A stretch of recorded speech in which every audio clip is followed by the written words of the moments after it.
एक दिन परेशान होकर विभू ने माँ से गुजारिश की, अम्मा काम वाली गई तो कम से कम घर के नौकरों में से किसी एक को कहो कि सब्जी कटवाने, आटा गूंथने में नीरा की मदद करें।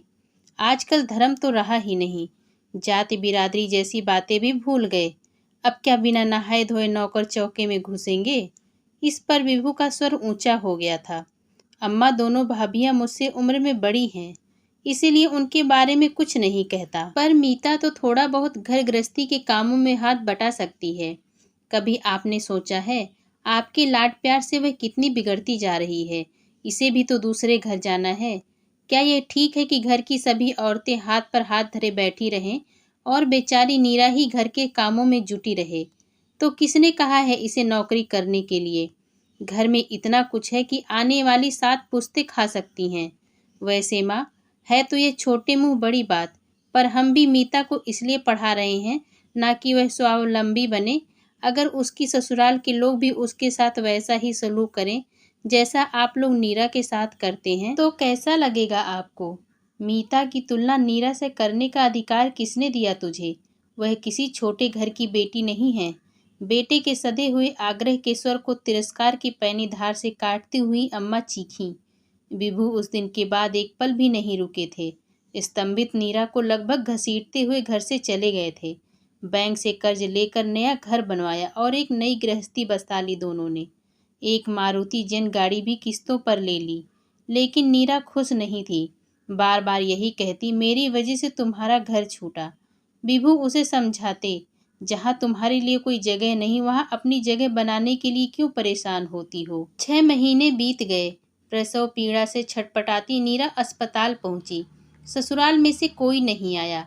सहकर्मी डॉक्टरों ने देखभाल में कोई कमी नहीं रखी थी। माँ, पापा और रोहित एक पल के लिए भी वहां से नहीं हटे थे। फिर भी नीरा के मन में एक कसक सी थी कि कितना अच्छा होता अगर विभू के घर से भी कोई आता, उसके सिरहाने खड़ा होता। नामकरण वाले दिन उमा दीदी अपने दोनों बेटों के साथ आई थीं। उम्र में वह विभू से 10 साल बड़ी थी। फिर भी वह नीरा से हम उम्र सहेलियों की तरह ही मिली। पर जब अम्मा, भाभी, भैया में से कोई नहीं आया तो नीरा की रुलाई का बांध फूट पड़ा। वह उमा दीदी के कंधे पर सिर रखकर बोली, दीदी, मैं तो सोचती थी कि बच्चे के आने के बाद सारी दूरियां अपने आप मिटती चली जाएंगी, पर ऐसा कुछ भी तो नहीं हुआ। 1.25 महीने बाद मुन्ने को लेकर उसी चौखट पर पहुंची नीरा, जहां से कभी अपमानित होकर वह लौटी थी। विभू ने उसे रोकना चाहा, पर वह नहीं मानी। देर सवेर बेटे के लिए तो मोह जाग सकता है, बहू तो पराए घर की होती है, उसे तो स्वयं ही परिवार में जगह बनानी होती है। यही विचार था मन में। वह ससुराल पहुंची तो अम्मा घर पर नहीं थी। दरवाजे पर ही बड़ी भाभी की 6 साल की बिटिया सोनाली और ननद मीता मिल गई। देखते ही अपरिचय के भाव तिर आए थे। मीता तो अंदर चली गई। सोनाली वहीं खड़ी नीरा का चेहरा ताकने लगी। पहचाना नहीं क्या सोनू? मैं तुम्हारी चाची नीरा। नाम सुनते ही वह डरकर और पीछे हट गई तो उसने स्वयं मुन्ने को पलंग पर लिटा दिया और सोनाली को पुकारा, नन्हे मुन्ने से नहीं खेलोगी? सोनाली अब सहज होकर मुस्कुराने लगी थी। मुन्ने को सोनाली के पास लिटाकर नीरा पूरे घर का चक्कर लगा आई। पूरा घर बेतरतीब पड़ा था। भाभी पलंग पर लेटी कराह रही थीं। उन्हें तेज बुखार था। नीरा ने केमिस्ट को फोन कर दवाइयाँ मंगवाई। फ्रिज से ठंडा पानी निकालकर भाभी के माथे पर ठंडी पट्टियां रखने लगी। कुछ देर बाद भाभी का बुखार उतरने लगा। नीरा इस बीच चौके में जाकर दलिया बना लाई। घर के अन्य सदस्यों के लिए भी दाल सब्जी छौंक दी। अब भी उसे याद था, महाराजिन के हाथ का पका खाना अम्मा नहीं खाती हैं। 12 बज चुके थे। भाभी की तबीयत थोड़ी सुधरने लगी थी। अम्मा अभी तक लौटी नहीं थी। नीरा ने डोगे में दलिया पलटकर उसमें दूध डाला और भाभी के पास जा बैठी। भाभी की आंखों में स्नेह छलक आया था। मीता अब भी तुनकी हुई थी। नीरा ने कुरेद कुरेद कर उसकी परीक्षा की तैयारी के बारे में पूछा तो वह सहज हो उठी थी। सोनाली मुन्ने के साथ खेल रही थी। तनाव के बादल छटते जा रहे थे। इतने में अम्मा आती दिखाई दी। अम्मा की बेरुखी अब भी पहले की तरह कायम थी। उन्होंने एक उड़ती सी नज़र मुन्ने और नीरा पर डाली। नीरा ने खुद उनकी गोद में मुन्ने को डाल दिया था। उसे अब भी विश्वास था कि स्नेह की आंच से मन में ठोस हुई भावनाओं को पिघलाया जा सकता है। पोते को आशीर्वाद नहीं देंगी? उसने अम्मा की आंखों में झांका। उन्होंने सोने का सिक्का पोते की हथेली पर रख तो दिया, पर वैसा अपनापन अम्मा ने नहीं दिखाया जैसा नीरा चाहती थी। घर लौटने के बाद भी नीरा बराबर बड़ी भाभी का हालचाल पूछती रही, परहेज और दवा के बारे में भी बताती रही।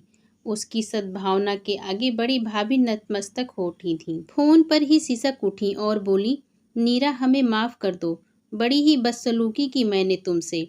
भाभी बात कर ही रही थी कि तभी मीता ने फोन छीन लिया था। भाभी मुन्ना कैसा है, भैया कैसे हैं, वहीं बैठी बैठी सबके बारे में पूछती रहोगी या घर आकर मिलोगी भी? उस दिन के बाद से मीता और सोनाली जब भी समय मिलता मुन्ने से खेलने पहुंच जाती। भाभी फोन पर ही मुन्ने की परवरिश की हिदायतें देती रहती।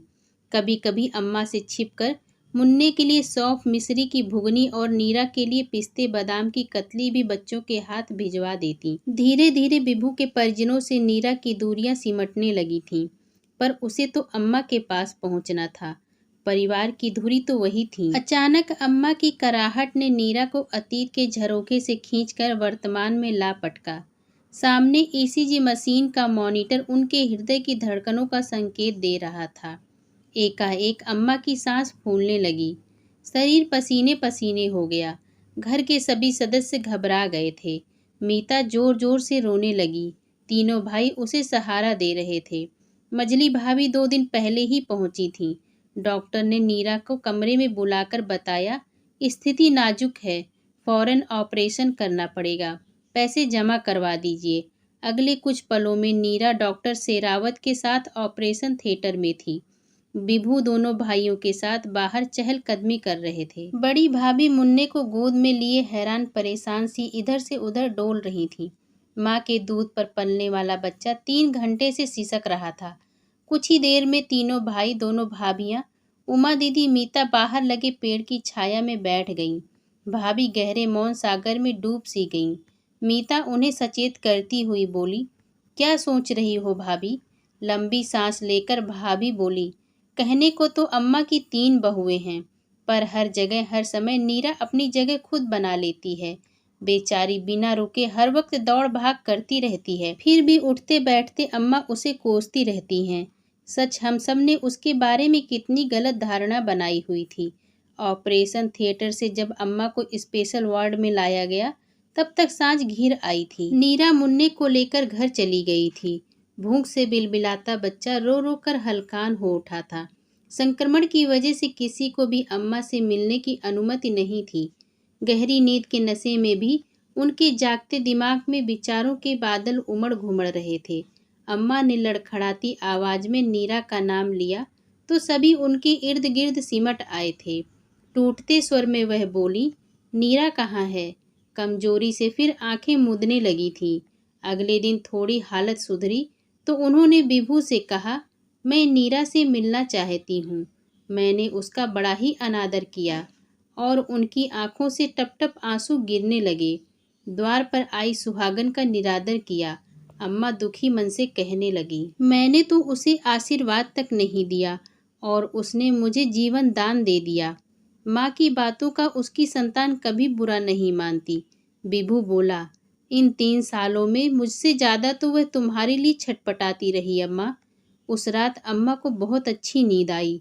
सुबह की किरण के साथ जब कमरे का पर्दा सरका तो पूरा कमरा गुलाब की सुगंध से महक उठा।